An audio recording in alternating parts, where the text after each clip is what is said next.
I-185, if passed, would extend Montana's Medicaid expansion program that provides health coverage to thousands of low-income adults in this state. But polling indicates the passage of I-185 is not a sure thing. So what happens to Medicaid expansion if the initiative fails, or for that matter, if it passes?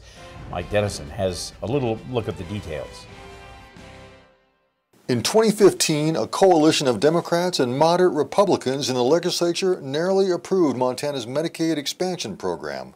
But now, most Republicans who were part of that coalition are opposing Initiative 185, which would extend the program past 2019. My philosophy remains unchanged. I actually think expansion is our moral duty, right?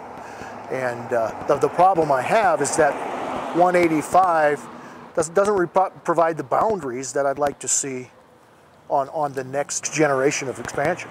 Republican lawmakers who favored the expansion 3 years ago also insisted on a 2019 expiration date so they could review the program and perhaps make some changes. But core supporters of Medicaid expansion aren't confident that same coalition will exist at the 2019 legislature, so they came up with I-185 asking the voters to extend the program. I-185, however, also raises tobacco taxes to help pay the state cost of Medicaid expansion, and 2 tobacco firms are spending more than $17 million to defeat the measure.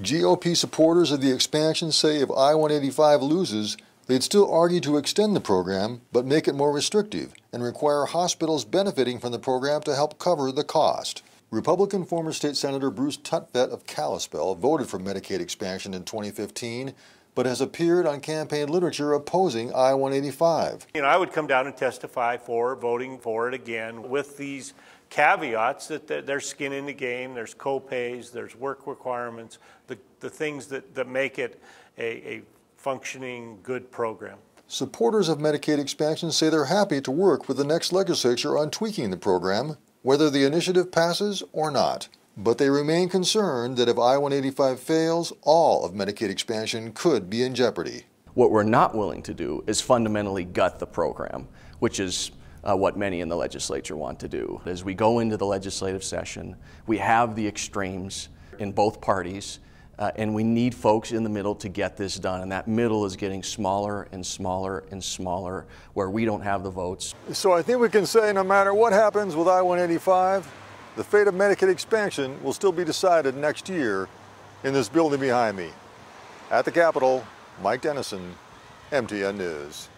Now, if the expansion continues, the state is responsible for 10% of its approximately annual cost of $600 million.